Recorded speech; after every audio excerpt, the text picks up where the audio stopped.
अपने आत्म कल्याण से संसार के कल्याण के लिए हम सबको संकल्पित होना चाहिए, क्योंकि परस्परता से युक्त होकर के जब जीवन को जीते हैं तो हमारे लिए अत्यंत वह कल्याणकारी हो जाता है। और जब हम केवल स्वार्थ की सिद्धि के लिए कर्म करते हैं तो उससे हमारा अत्यंत अहित होता है, अकल्याण होता है। तो यहाँ पर जो 8वां मंत्र है इसमें कहा कि दीर्घ संग्राम में हम यदि प्रभु की भक्ति, क्योंकि सारा संसार संग्राम है, संघर्ष ही जीवन है, और जीवन के संघर्ष में भी यदि हम प्रभु का सुमिरन करते हैं, प्रभु की भक्ति करते हैं, उसकी प्रार्थना उपासना करके जीवन को जीते हैं, तो इन संग्रामों का प्रभाव हमारे ऊपर इतना नहीं पड़ता कि हम भूल जाएं उसको और अपने केवल स्वार्थ के ही चक्कर में पड़े रहें। हमारा यह परम सौभाग्य है कि हमने मानव का जीवन पाया है। तो 8वें मंत्र का सार यहाँ पर यह है कि हम संग्राम में प्रभु को पुकारते हैं, प्रभु की सहायता से ही हमें संग्राम में विजय मिलती है। कुछ लोग बोलते हैं कि जब सब प्रभु ही करते हैं तो हम क्या करें, हमारा तो कुछ है ही नहीं, हम स्वतंत्र हैं, हमारा जीवन स्वतंत्र है, पशुओं का जीवन बद्ध है, अर्थात वो भोग योनि है, वो चाह करके भी पुण्य नहीं अर्जित कर सकते हैं। लेकिन हमारा जो जीवन है, मनुष्य का जो जीवन है, वह जीवन भोग और अपवर्ग दो के लिए है, अर्थात संसार का भोग भी करना है और निश्रेयस की भी प्राप्ति इसी से करनी है, अभ्युदय भी करना है, निश्रेयस भी करना है। तो उसके लिए इस संग्राम में विजयी होने के लिए, इस वासना से ऊपर उठने के लिए हम प्रभु का जब सुमिरन करते हैं तो ऐसा सामर्थ्य हमको देता है। कल ही कोई प्रश्न मेरे से कर रहा था कि जब ईश्वर कर्मों का फल देता है तो हमारा तो जो कर्म ठीक करेगा उसको वैसा फल मिलेगा, ईश्वर की भक्ति से क्या तात्पर्य है। जैसा एक बार महर्षि दयानंद जी से भी किसी ने ऐसा प्रश्न किया तो महर्षि ने क्या कहा कि ईश्वर की स्तुति प्रार्थना उपासना के, क्योंकि उसी से सारा ये भरा पड़ा है। पूरा वेद अनेक ज्ञान विज्ञानों के साथ साथ ईश्वर की भक्ति को प्रधानता से, उसके सुमिरन को, उसके प्रियाचरण को, उसकी शरणागति को हम प्राप्त करें, ऐसा उपदेश करता है। तो उसकी शरणागति प्राप्त करने से क्या लाभ है, उसका सुमिरन करने से, उसकी स्तुति करने से, उपासना करने से क्या लाभ है, जब कर्मों का फल मिलेगा ही मिलेगा तो इसका लाभ क्या है।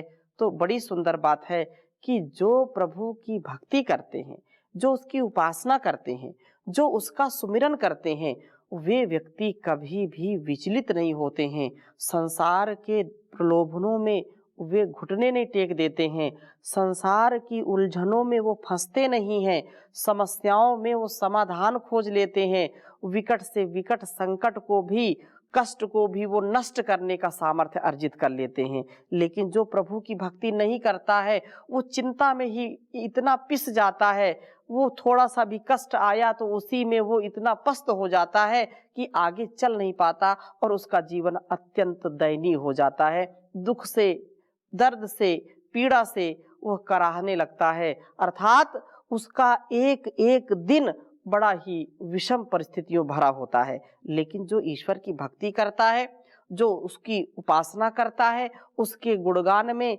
अपना ध्यान लगाता है, तो सारे कर्मों को करता हुआ कितने भी संकट, कितने भी संघर्ष आए, कितनी भी लोग संसार के पीड़ा उसको दें, कभी विचलित नहीं होता और उसको सहन शक्ति मिलती है, उसका आत्मबल बढ़ जाता है। तो दुखों का पहाड़ भी यदि टूट पड़े किसी के ऊपर, जो ईश्वर का भक्त है वो कभी उफ नहीं करता, अर्थात उसको इतना सामर्थ्य मिलता है। तो हम ऐसे ही बने और प्रभु का सदा सुमिरन करें, हम अपने को विषय सुख के लिए न बेच डालें, अर्थात जो हमारी विशेष कर्म करने की इच्छा है और कर्म से ही मनुष्य जीवन सफल होता है। कर्म प्रधान विश्व रचि राखा, जो जस करहि सो तस फल चाखा, ऐसी बात है। और अब हम 25वें सूक्त के प्रथम मंत्र को आपके समक्ष रखते हैं, जो नर्यः देव कामः, बहुत ही सुंदर वेद मंत्र है, 25वें सूक्त का पहला वेद मंत्र। को अद्य नर्यो ओम, को अद्य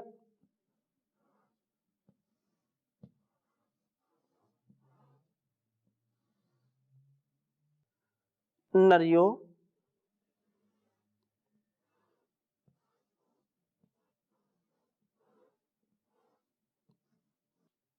देव काम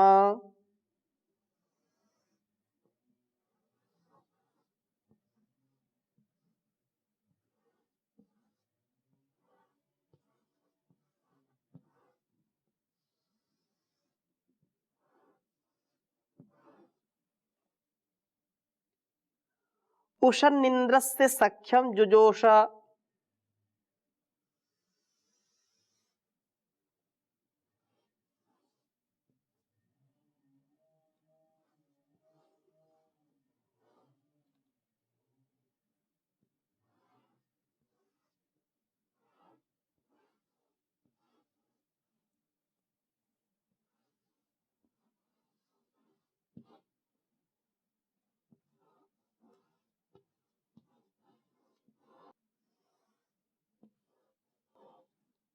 उषनिन्द्रस्य सख्यम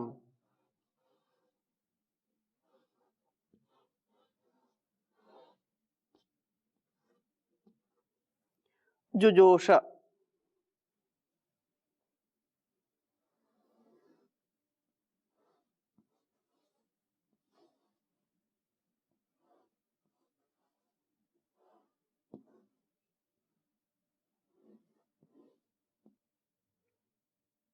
को वा महेवसे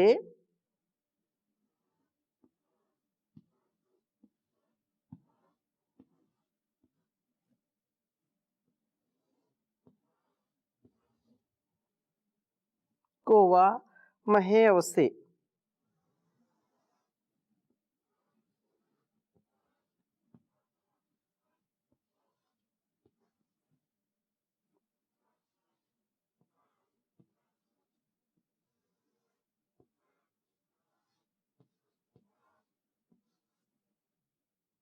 पार्याय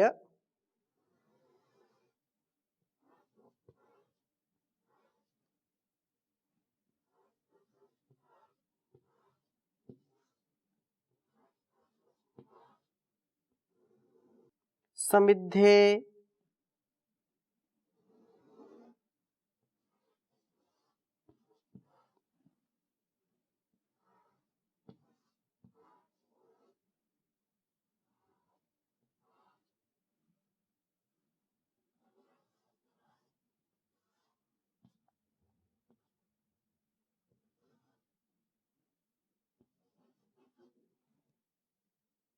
अग्नौ सुत सोम ईट्टे,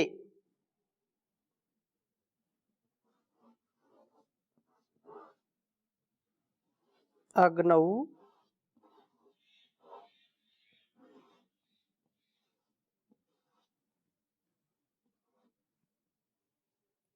सुत सोम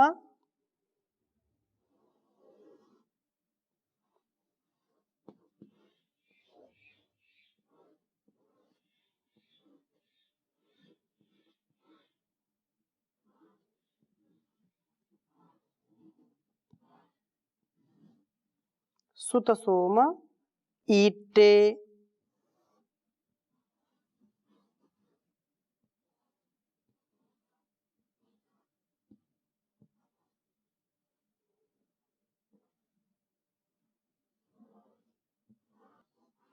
चौथे मंडल के 25वें सूक्त का पहला मंत्र है। यह ओम को अद्य नर्यो देव कामा उषन्निन्द्रस्य सख्यम जुजोषा, को वा महे अवसे पार्याय समिद्धे अग्नौ सुत सोम ईट्टे।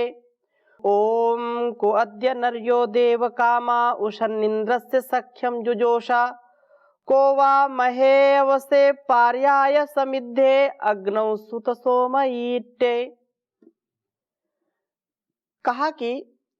कहा कोई विरला ही व्यक्ति, कोई अपवाद में ही, अद्य आज नर्यः नर हितकारी कर्मों में लगा हुआ, देव कामः दिव्य गुणों की कामना वाला, वह देव प्रभु प्राप्ति की कामना वाला, उषन चाहता हुआ अर्थात इच्छा पूर्वक इंद्र से परम ऐश्वर्यशाली जो प्रभु हैं, जो परम हमको ऐश्वर्य से युक्त करते हैं, संसार का सबसे जो वैभव प्रदान करने वाले हैं, वे परम ऐश्वर्यशाली प्रभु के सख्यम मित्रता को जुजोष प्रीति पूर्वक सेवन करता है। कोई विरल व्यक्ति ही प्रभु की ओर झुकता है।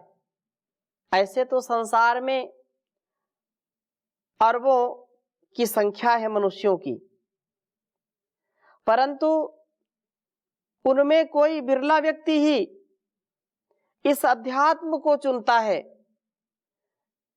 वेद के पथ को कोई विरला ही व्यक्ति आत्मसात करता है। जन्म जन्मांतरों के जिसके शुभ कर्म हैं, जिसके शुभ भावनाएं हैं, जिनके माता पिता गुरु आचार्य वेदों के प्रति, उस परम पिता परमेश्वर के प्रति जिसने सारा संसार बनाया है, इस समष्टि के प्रति कृतज्ञ होते हैं। और ऐसी दिव्य संतान, ऐसा दिव्य व्यक्तित्व वाला व्यक्ति ही प्रभु की शरणागति प्राप्त करता है, उधर ही उसका झुकाव होता है। नहीं तो संसार में लोग इस लोक में आकर के ऐसे उसको भूल जाते हैं कि कभी उधर पहुंच नहीं पाते और इस संसार में भटकते रहते हैं। इस संसार का जो संग्राम है, इस संसार में जो लोभ है, उस लोभ को बिरला व्यक्ति ही दूर कर सकता है। प्रभु की ओर झुकने वाले बहुत कम लोग होते हैं। ये जो हमारे जीवन और इस जगत की प्राप्ति के लिए, जो विषयों की समाप्ति के लिए उद्देश्यरत हैं, कार्यरत हैं, संकल्परत हैं, वही उसको पाते हैं। तो कहा कि कहवा या कौन जो सुत सोमा, सोम का संपादन करने वाला, अग्नौ समिद्धे ज्ञान अग्नि के समिद्ध होने पर महे महान पार्याय भवसागर को पार करने में उत्तम अवसे रक्षण के लिए ईटे प्रभु का उपासन करता है। अर्थात ईश्वर का गुणगान वही कर पाता है जो इस संसार का भाव समझता है कि यह संसार और यह शरीर, यह जगत और यह जीवन केवल भोग विलास के लिए नहीं मिला है, अपितु आत्म विकास के लिए मिला है, आत्म कल्याण के लिए मिला है। और आत्म विकास नहीं करेंगे, भोग विलास में लगे रहेंगे, तो विनाश को कोई हमसे अलग नहीं कर सकता। हम अपने पैर में ही कुल्हाड़ी मारने वाले होंगे। अतः हम यह सुनिश्चित करें कि हमको जीवन में कभी भी बुराई की ओर नहीं जाना, ईश्वर का गुणगान करते हुए, उसका ध्यान करते हुए जीवन को आगे बढ़ाना है। इसलिए बहुत ही सुंदर बात कही है, ईश्वर का गुणगान किया कर कष्ट क्लेश मिटाने को, जीवन की यह नाव मिली है भवसागर तर जाने को। उस दाता ने हाथ दिए हैं नेक कमाई कर प्यारे, इन अपने पावन पावों को पावन मग पर धर प्यारे। नुस्खा है यह इस जीवन में नुस्खा है यह इस दुनिया में जीवन अमर बनाने को। ईश्वर का गुणगान किया कर कष्ट क्लेश मिटाने को। दर्द पर आया देख के तुझको दर्द उठे अपने तन में। हर्षित को लख वर्ष मनाए भाव न भर दे जन मन में। यत्न किया कर पतझड़ में भी, यत्न किया कर पतझड़ में भी मधुर बसंत खिलाने को। जीवन की यह नाव मिली है भवसागर तर जाने को, भवसागर तर जाने को। सुख की शीतल छाया कर दे दुखिया जन मन की कुटिया में। सुख की शीतल छाया कर दे दुखिया जन की कुटिया में। अपने घर में पड़ा रहा घर आलसी बन कर खटिया में। मानव चोला फिर न मिलेगा, मानव चोला फिर न मिलेगा तुझको मौज उड़ाने को। जीवन की यह नाव मिली है भवसागर तर जाने को, भवसागर तर जाने को। विश्व बगीचे के माली की रचना प्यारी प्यारी है। विश्व बगीचे के माली की रचना प्यारी प्यारी है। रंग बिरंगे पुष्प खिलाए शोभा जिनकी न्यारी है। अंत नहीं बेअंत है माया कह गए संत जमाने को। अंत नहीं बेअंत है माया कह गए संत जगाने को। ईश्वर का गुणगान किया कर कष्ट क्लेश मिटाने को। जीवन की यह नाव मिली है भवसागर तर जाने को, भवसागर तर जाने को जी, भवसागर तर जाने को। परमेश्वर का भक्त वही जिस शुभ गुण जीवन में धारे। परमेश्वर का भक्त वही जिसने शुभ गुण जीवन में धारे। पाप के जहरीले कीटाणु सब चुन चुन करके मारे। हंस तेरा मन मंदिर है, हंस तेरा मन मंदिर है भक्ति की ज्योति जलाने को। जीवन की यह नाव मिली है भवसागर तर जाने को, भवसागर तर जाने को। ईश्वर का गुणगान किया कर कष्ट क्लेश मिटाने को। जीवन की यह नाव मिली है भवसागर तर जाने को जी, भवसागर तर जाने को। तो ये जो जीवन है, अपने जीवन को हम बहुत व्यवस्थित करें और बार बार हजार बार इस बात का निर्णय करें कि हमको वासनाओं के फंदे में नहीं फंसना, वासनाओं के चंगुल में नहीं फंसना। अपने जीवन को दिव्यता के साथ, भव्यता के साथ आगे बढ़ाने का प्रयत्न करना है।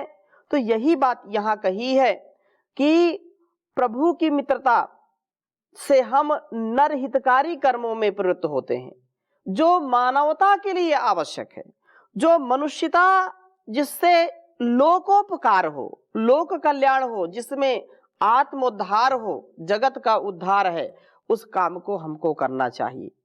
जिसमें हमारी खुद की स्थिति ही बदल जाए, खुद हम गर्त की ओर जाएं, पतन की ओर जाएं, ऐसा कदम हमको आगे उठाना नहीं चाहिए।